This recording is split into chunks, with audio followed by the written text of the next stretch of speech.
Selamat pagi sahabat uang Anda, berjumpa kembali dan saya Rina Dewi Lina dalam program pendidikan finansial uang Anda. Persembahan Citi Peka dan Citi Foundation bagi masyarakat Indonesia. Sahabat uang Anda, kartu kredit merupakan bentuk kredit yang paling banyak diminati dan dimanfaatkan oleh masyarakat perkotaan. Sayangnya kartu kredit juga paling sulit dikontrol penggunaannya. Padahal yang harus dipahami dalam menggunakan kartu kredit yaitu Anda mendapat pinjaman. Yang namanya pinjaman tentu saja harus dibayar kembali sebelum jatuh tempo. Masalahnya banyak dari Anda lebih mempercayai mitos tentang kartu kredit. Seperti kartu kredit merupakan penghasilan tambahan yang memungkinkan Anda untuk menggunakannya sesuka hati, termasuk menggunakan fasilitas tarik tunai. Karena mempercayai mitos ini, akhirnya banyak pemegang kartu kredit yang memanfaatkan kartu kredit secara tidak terkendali, layaknya mendapat tambahan pendapatan sehingga akhirnya terbelit hutang. Nah sahabat uang Anda, saat ini di studio uang Anda sudah hadir narasumber kita, Ibu Ida Nuryanti. Beliau adalah Direktur Departemen Kebijakan dan Pengawasan Sistem Pembayaran Bank Indonesia yang akan berbagi informasi bagaimana memanfaatkan kartu kredit sebagai kawan dalam pengelolaan finansial Anda. Selamat pagi Ibu Ida. Selamat pagi Mbak Rina. Apa kabar hari ini? Baik, senang sekali bisa bergabung. Dan terima kasih sudah hadir di studio kami. Nah Ibu Ida, kita akan langsung aja ke pertanyaan pertama. Apakah penggunaan kartu kredit tersebar di seluruh Indonesia atau hanya di perkotaan saja? Iya, sebetulnya kalau menjawab ini kita melihat kita tidak bisa bilang bahwa kartu kredit hanya di kota besar saja gitu ya. Tapi di kota-kota yang perekonomiannya mulai tumbuh, di situ pasti ada kartu kredit. Karena ini merupakan bagian dari kemudahan pembayaran. Dan di mana di suatu kota yang perekonomiannya mulai tumbuh, sistem komunikasi, infrastrukturnya pun pasti semakin bagus. Nah, infrastruktur inilah yang kemudian mendukung memang penggunaan kartu kredit sebagai salah satu instrumen pembayaran non-tunai. Jadi kalau kita melihat di kota besar pasti seperti Jakarta, Medan, Denpasar gitu ya. Tapi di kota-kota yang perekonomian pun mulai tumbuh bagus seperti di Solo, Palembang, kemudian katakanlah di Semarang, sudah mulai banyak juga yang menggunakan. Jadi kalau dibilang memang belum menyentuh ke kota-kota kecil, tapi tidak selalu harus kota besar. Tidak selalu harus kota besar. Dari sekian banyak nasabahnya, berapa banyak sih yang sudah paham benar untuk penggunaan dan dalam pembayaran kartu kredit ini? Nah, ini sebetulnya pertanyaan yang menarik ya. Ya, kalau untuk melihat berapa besar sih pemahaman gitu ya, kartu kredit ini kan produknya berkembang terus Mbak Rina. Jadi kita memang menekankan harus selalu disosialisasikan. Kartu kredit ini kan tidak hanya sebagai alat bayar, tapi juga bisa untuk tarik tunai dan sebagainya. Nah, kalau tingkat pemahaman kita bisa melihat sebetulnya justru sebaliknya, berapa sih yang tidak paham gitu ya. Kita punya beberapa parameter dari hal itu. Misalnya dengan banyaknya pertanyaan ke Bank Indonesia yang ingin minta konsultasi, minta diedukasi gitu ya. Karena kebetulan kita juga sudah punya divisi khusus gitu tentang itu. Kemudian parameter lain kita bisa melihat komplain yang ada di media cetak gitu ya. Dan satu hal lagi mungkin kita bisa lihat juga tingkat kurang pahaman masyarakat itu dari berapa besar sih NPL, non-performing loan dari kartu kredit itu sendiri gitu ya. Nah parameter itulah menunjukkan sebetulnya seberapa banyak masyarakat kita yang masih kurang paham mengenai kartu kredit. Tentu saja ini pasti hal yang tidak mudah ya dalam mensosialisasikan itu.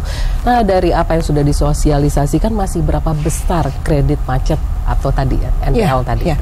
Kalau kita melihat dari tahun 2011 NPL itu menyentuh angka 4 ya, 4,48% gitu. Kemudian di 2012 kita evaluasi kebijakan kita di mana nih yang kurang. Kita mulai pasang rambu-rambu untuk meningkatkan prinsip kehati-hatian. Dan itu terasa sekali. Di 2011 tadi masih 4,22an gitu. Nah, di 2012, 2013 ini sudah turun signifikan di bawah 3. Jadi 2,44, 2,45 dan itu saya pikir menunjukkan industri mulai hati-hati, industri mulai lebih sehat gitu ya. Jadi masih terkontrol dengan bagus. Masih terkontrol berarti ada kemajuan yang cukup baik ya di dalam penggunaannya itu. Nah, Ibu Ida, pada segmen berikutnya kita akan mempersilahkan sahabat uang Anda untuk ikut berinteraksi. Oke.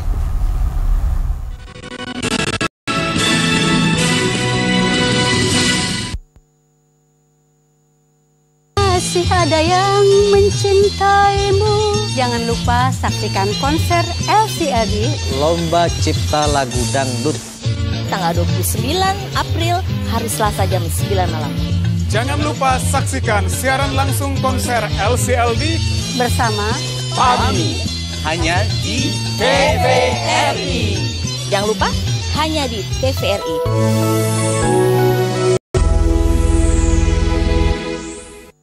Peluang emas bagi remaja putra dan putri. Daftarkan diri Anda sekarang juga.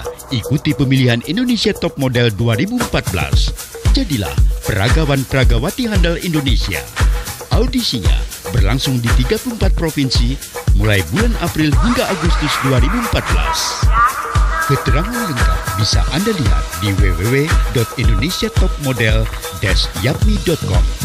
Email indonesiatopmodel.yapmi@gmail.com.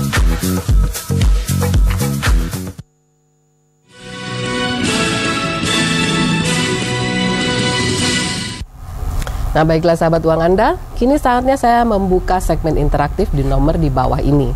Bagi Anda yang berhasil masuk ke line interaktif, mohon mengecilkan volume suara televisi Anda serta tidak menyebutkan nama produk atau perusahaan, dan langsung ke pertanyaan untuk memberikan kesempatan bagi penelpon lainnya. Jangan lupa passwordnya, uang Anda kendali di tangan Anda. Sahabat uang Anda, sambil menunggu telepon masuk, saya ingin kembali bertanya kepada narasumber spesial kita.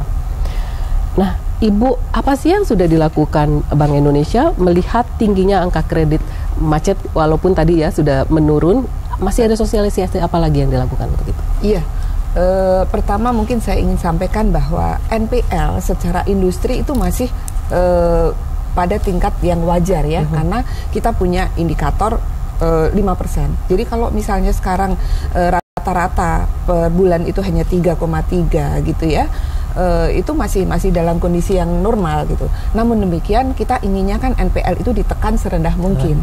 Nah, apa yang Bank Indonesia lakukan? Kita selalu melakukan evaluasi dari sisi regulator, kita selalu melakukan evaluasi terhadap aturan kita. Di sisi mana yang harus kita tingkatkan gitu ya. Di 2012 kalau Mbak Rina lihat, kita mulai membatasi lagi nih jumlah limit plafon kredit yang bisa diberikan kepada seseorang dalam penghasilan 3 sampai 10 juta. Tidak boleh lebih dari 3 kali jumlah penghasilan per bulannya gitu ya. Dan mereka pun juga tidak boleh memperoleh kartu kredit dari lebih dari 2 penerbit, maksimal hanya 2 penerbit. Itu juga merupakan prinsip kehati-hatian sebetulnya. Sedangkan dari sisi sosialisasi, Bank Indonesia bekerja sama dengan industri, Asosiasi Kartu Kredit Indonesia maupun dari pelaku industri untuk selalu menekankan kepada masyarakat. Bahkan kita terjun langsung kepada cardholder, masyarakat pengguna langsung. Bagaimana cara memperlakukan kartu kredit. Ingat, kartu kredit ini sebetulnya sebagai alat bayar, bukan sebagai alat utang. Prinsip-prinsip itu, jadi bagaimana dia harus menggunakan kartu kredit dengan bijak, itu ya. Itu selalu kita lakukan. Dan itu rutin, Mbak Rina. Ya. Kalau melihat tadi sekarang sudah menurun menjadi 3, persen, itu melihat 3, sekian itu dibandingkan dengan apa? Nah, dengan penggunaan plafonnya?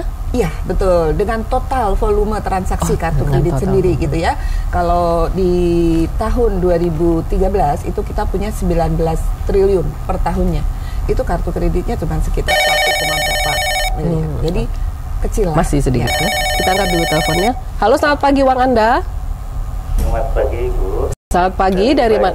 Iya, dari mana Anda, dengan siapa? Dari Pak Bayu Purwokerto. Iya, silakan Pak Bayu, pertanyaannya. Iya, yang saya tanya bahwa kartu kredit ini sering dijadikan aset atau modal untuk usaha.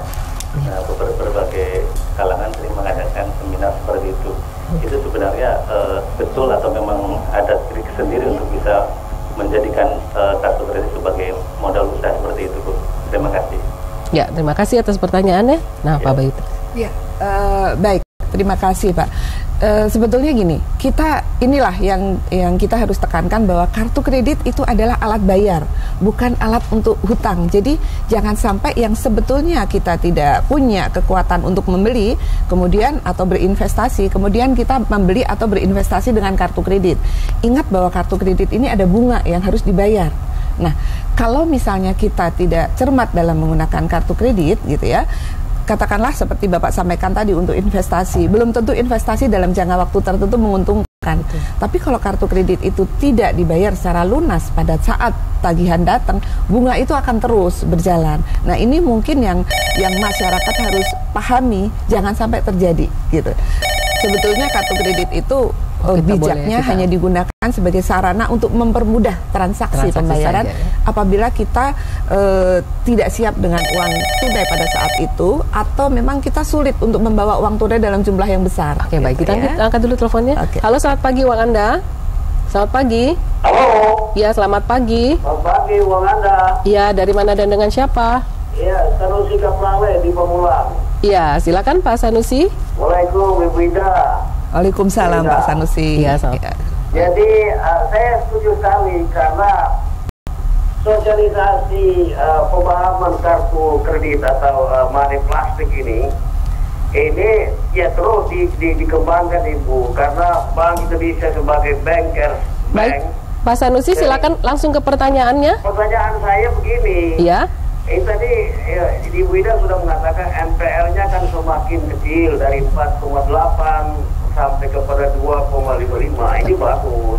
Jadi growth-nya itu sudah baik. Cuma yang paling penting adalah pemahaman terhadap pemegang kartu kredit atau money plastik itu harus terus diberikan pendidikan kepada mereka. Baik Pak. Baik pengeluaran maupun masih ada pertanyaannya Pak? Pertanyaan saya, nah ini konteksnya tidak kartu kredit. Karena Ibu ini dari Bank Indonesia, Bu Wida, iya Pak. Sikap dari Bank Indonesia terhadap kebijakan Pak Dahlan Iskan mau melakukan akuisisi terhadap PTN dan Bank Mandiri. Terima kasih.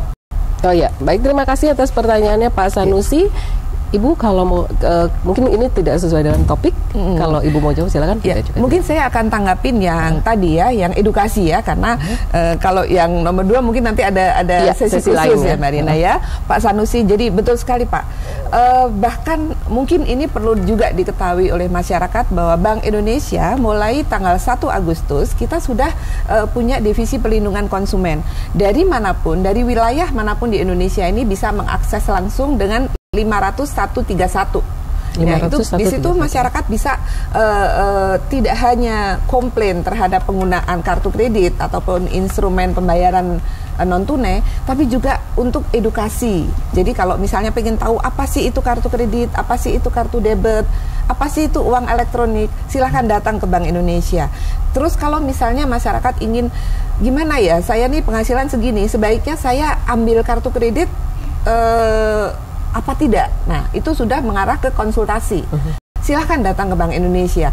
Bisa telepon, bisa email, bisa datang langsung, kami dengan senang hati. Atau kalau misalnya mempunyai permasalahan dengan perbankan ya, yang tidak selesai dengan penerbit kartu kredit, kemudian datanglah ke Bank Indonesia. Itu akan kami fasilitasi. Jadi dengan divisi perlindungan konsumen gitu, kita bisa memberikan edukasi, konsultasi maupun fasilitasi. Ya, itu. Jadi mempermudah masyarakat untuk menyampaikan keluhannya lah dan menjembatani antara permasalahan dalam penyelesaiannya, betul. Nah, Ibu Ida, sebagian lagi ada yang banyak bertanya nih, biaya itu kapan sih munculnya? Karena katanya di kartu kredit ini banyak biaya yang tersembunyi katanya. Ya, betul. Nah, ini banyak mungkin nih, masyarakat yang belum tahu Mbak Rina. Dengan ketentuan kita yang baru di 2012, kita itu sudah atur bahwa biaya, denda, bunga itu seperti apa bisa dikenakan. Misalnya gini, kalau kita biaya itu biasanya muncul kalau kita menggunakan kartu kredit untuk tarik tunai di mesin ATM gitu ya. Pada saat kita melakukan tarik tunai, otomatis di situ sudah ada biaya yang harus kita bayar. Di samping nanti kalau misalnya kita membayarnya tidak secara tepat waktu dan full, penuh pembayaran, itu nanti akan muncul bunga. Berapa besar bunga yang boleh dilakukan? Sekarang kita sudah batasin tuh. Jadi penerbit kartu kredit tidak bisa mengenakan bunga yang beraneka ragam, maksimal 2,95. Maksimal 2,95 per bulan ya. Kita akan dulu teleponnya ya. Halo, selamat pagi Uang Anda. Selamat pagi. Ya, selamat pagi. Pagi. Dari mana dan dengan siapa? Dari Palembang dengan Ibu Sulastri. Iya, silakan Ibu Sulastri. Iya. Mau tanya sama Bu Ida. Baik, Bu. Saya senang sekali kalau sudah ada perlindungan konsumen di Bank Indonesia. Saya ini dulu pernah ngambil barang ya, berupa mesin cuci di salah satu mall. Nah, di situ ditawarkan kasih saja. Ya. Nah, saya sudah bayar lunas. Nah, malah ada kelebihan uang saya. Lalu? Nah, tetapi di lain waktu ada tagihan lagi. Padahal saya tidak ngambil apa-apa. Nah, saya bertanya ke toko tersebut, mall tersebut, sepertinya orang-orang di sana nggak mau tahu. Saya harus kemana? Kok saya masih punya utang, padahal saya sudah ada kelebihan di pembayaran tersebut. Ya. Nah, jadi kan saya takut dengan berita-berita seperti ini, katanya kalau kartu kredit itu ada dana-dana tersembunyi gitulah. Baik, terima kasih Ibu Sulastri atas pertanyaannya. Nah, mungkin ini bukan hanya Ibu Sulastri yang ngalamin seperti ini. Betul, iya. Jadi terima kasih Bu Sulastri. Jadi kalau misalnya kita belanja atau ambil suatu barang dengan kartu kredit, itu memang kita harus lihat. Sekarang banyak sekali penawaran yang bisa diangsur loh, 6 bulan loh. Betul. Gitu ya. Nah, kemudian kita harus lihat juga angsuran itu ada yang 0%, ada yang dengan bunga. Nah, ini kita harus cermati nih, gitu. Nah, kalau misalnya kita ambil barang ke mall gitu ya, kemudian simpanlah itu struk pembelanjaan itu. Nah, pada saat tagihan, billing statement itu datang, juga jangan langsung dibuang. Karena itulah nanti alat untuk cross check kita gitu ya. Dalam kasus ini memang kita harus melihat pada saat tagihan itu diberikan, apakah benar si Bu Sulastri, Ibu Sulastri ini sudah membayar lunas, atau mungkin tadi ada penawaran yang bisa diangsur beberapa bulan gitu ya. Nah, dengan billing statement yang ada, dengan tanda bukti pembayaran kita yang ada, kita coba lihat. Tapi kalau misalnya memang kita merasa sudah lunas dan buktinya ada, tapi masih ada tagihan, Ibu bisa tanyakan ke penerbitnya, gitu ya. Nah, tanyakan ke penerbitnya seperti apa nanti tanggapannya. Kalau misalnya dari sisi Bu Sulastri, ini kok belum memuaskan, datanglah ke kami. Nanti kami akan fasilitasi untuk penyelesaiannya dengan penerbit. Iya, baik, kita angkat teleponnya lagi. Halo, selamat pagi, uang Anda. Ya, selamat pagi. Selamat pagi, dari mana dan dengan siapa? Saya Ibu Ika dari Surabaya. Iya, silakan Ibu Ida. Iya. Pertanyaannya? Pertanyaannya begini, saya itu sudah berapa puluh tahun punya kredit card ya Bu ya. Iya. Dan macam-macam ya nggak banyak lah. Saya suka dengan HSBC, Citibank gitu, BCA gitu. Karena pembayaran saya cara pembayaran saya tidak pernah utang. Saya langsung bayar apa yang saya pakai.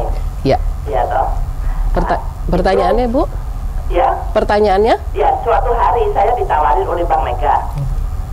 Boleh tidak sebutkan nama? Iuran gratis 1 tahun. Saya sebenarnya nggak mau karena saya sudah punya. Tapi saya lama-lama karena hampir beberapa hari sekali saya ditelepon, akhirnya saya kasihan dengan yang Mbak yang menawarin itu, katanya kalau dia bisa mendapatkan itu dia dapat poin atau apa, dari saya lupa ya sudah berapa.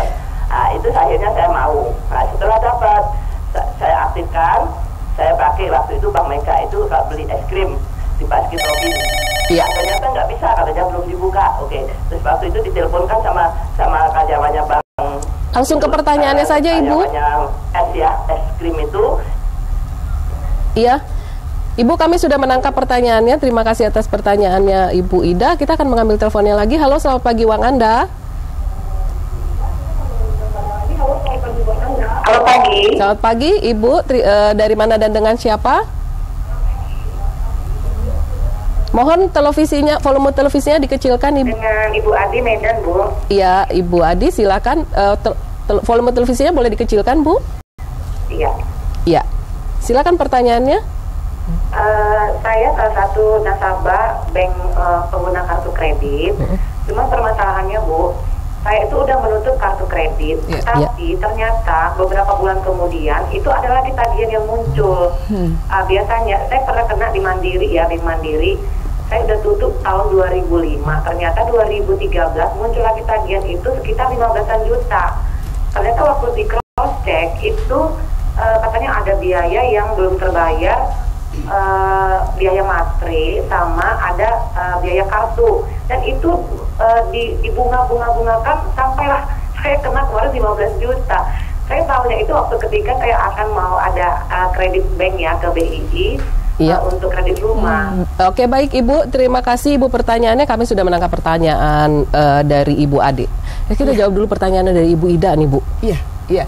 Pertama untuk Ibu Ida, betul Ibu, Ibu Ida ini sudah sangat paham sebetulnya ya, bahwa untuk tagihan kartu kredit beliau selalu membayar dengan full payment, artinya tidak mencicil. Artinya sebetulnya satu hal dulu, beliau sudah terbebas dari hutang, dari bunga gitu ya.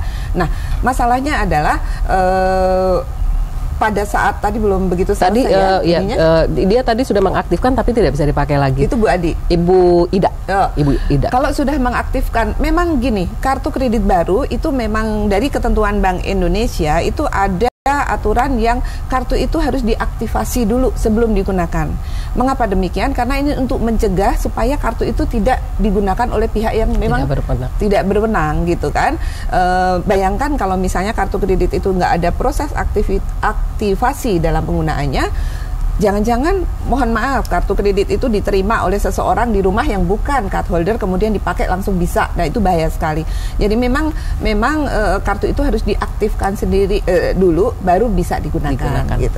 Oke, langsung ke pertanyaannya Ibu Ade. Ya, Ibu Ade ini pertanyaannya, di kartu kreditnya sudah ditutup Bu, tapi sekian tahun kemudian muncul tagihan yang banyak. Nah, Bu Ade, kalau misalnya kartu kredit ditutup bulan ini gitu ya. Biasanya sebelum penutupan itu penerbit juga minta supaya semuanya dilunasin dulu, gitu ya. Kalau kartu kredit sudah ditutup, harusnya memang tidak ada tagihan lagi, gitu kan. Kalau apalagi ini sudah setahunan ya, sudah sekian tahun gitu. Nah, kalau misalnya tadi tagihan disampaikan oleh Ibu Ade bahwa itu dari materai, dari biaya-biaya lain, di ketentuan kami di Bank Indonesia itu jelas bahwa bunga itu biaya, denda, bahkan bunga itu tidak bisa dijadikan komponen dalam penghitungan bunga. Jadi penghitungan bunga itu hanya boleh dihitung dari outstanding kredit yang belum terbayar saja. Tagihan yang belum terbayar. Kita ambil lagi teleponnya. Halo, selamat pagi, uang Anda. Halo. Ya, selamat pagi. Dari mana dan dengan siapa? Ya, dengan Ibu Yuli, Pekanbaru. Iya, silakan Ibu Yuli, pertanyaannya. Langsung ke pertanyaan Ibu. Dari pertama, gimana caranya kita membayar uang kalau kita minjam kartu kredit orang lain? Pertama. Yang kedua, penghasilan berapa sebaiknya kita pakai kartu kredit? Karena lihat banyak kan mahasiswa pelajar pakai kartu kredit. Iya. Gitu. Iya. Tadi pertanyaan kedua apa Bu? Maaf. Oke. Kita langsung jawab aja Ibu Yuli. Yang pertama dia tadi tanya gimana cara membayar pinjaman kalau pakai kartu kredit orang lain. Iya, Ibu Yuli, mohon maaf, harusnya ini kalau Ibu dalam posisi yang sebagai pemegang kartu kredit, jangan sampai kartu kredit Ibu digunakan oleh pihak lain. Ini yang kemudian men-trigger atau ya mendorong kemudian penggunaan kartu kredit yang memang tidak sesuai dengan keinginan kita, gitu kan. Nah, kalau kita tidak menyarankan kartu kredit kita itu seperti uang kita, gitu. Jadi harus kita pegang, gitu. Dan jangan sampai itu digunakan oleh orang lain. Kalau sampai kemudian sudah terjadi hal seperti itu gitu ya, ya pada saat tagihan itu datang, orang itu harus membayar penuh dan kemudian harus Ibu bayarkan lagi ke banknya gitu. Tapi saya tidak menyarankan kartu kredit kita bisa dipakai oleh orang lain. Itu sangat bahaya, Ibu. Yang keduanya tadi dia nanya, itu bagaimana sih mengelola kartu kredit, kok banyak mahasiswa sekarang yang punya? Jawaban singkat aja. Betul. Sebetulnya kartu kredit itu gini, ada aturan dari Bank Indonesia siapa yang bisa memegang kartu kredit. Itu satu dari pendapatan minimal 3 juta yang boleh. Usia harus harus sudah kawin atau usia 21 tahun. Kalau kita lihat mahasiswa itu kok ada yang pegang kartu kredit, itu adalah additional card, kartu kredit tambahan. Jadi plafonnya dia tetap nginduk kepada mamahnya atau papahnya gitu ya. Cuman dia dikasih kartu tambahan yang bisa digunakan oleh putranya gitu ya. Tapi tanggung jawab masih di orang tuanya. Di orang tuanya. Nah, Ibu Ida, tanpa terasa nih kita sudah akhirnya di ujung acara ya. Nah, sahabat Uang Anda, demikianlah episode kita hari ini. Kami menerima pertanyaan, kritik maupun saran dari semua sahabat Uang Anda. Silahkan kirim ke alamat email kami di info@uanganda.or.id atau bergabung dengan grup Uang Anda dengan like Facebook page di alamat Uang Anda. Bagi pertanyaan yang belum terjawab dengan baik, silakan Anda mengirimkan email kepada kami dan Anda juga dapat follow kami di Twitter di @uanganda dan SMS ke 0812 9685 6679. Bagi Anda yang mengirimkan pertanyaan paling menarik, akan kami kirimkan paket buku panduan pendidikan finansial persembahan Siti Peka dan Siti Foundation. Saya Rina Dewi Lina dan Ibu Ida Nuryanti, mohon pamit. Sampai jumpa lagi di hari dan jam yang sama hanya di TVRI. Uang Anda kendali di tangan Anda. Nah, Ibu Ida, kita masih ngobrol.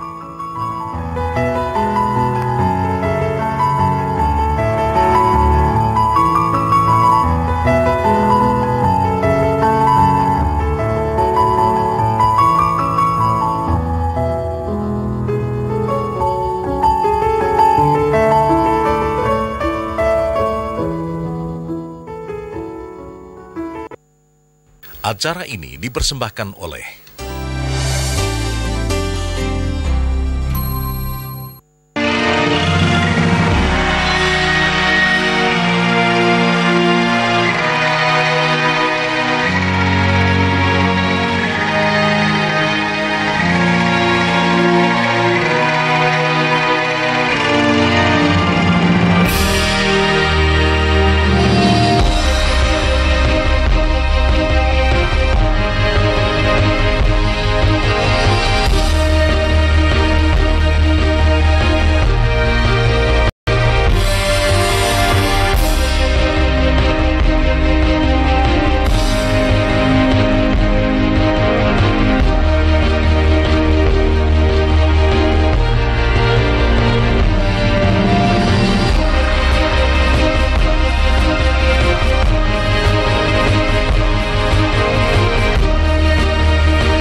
Selamat pagi, Anda kembali menyaksikan Indonesia Terkini pukul 8 waktu Indonesia Barat. Saya Gumilang Diputra.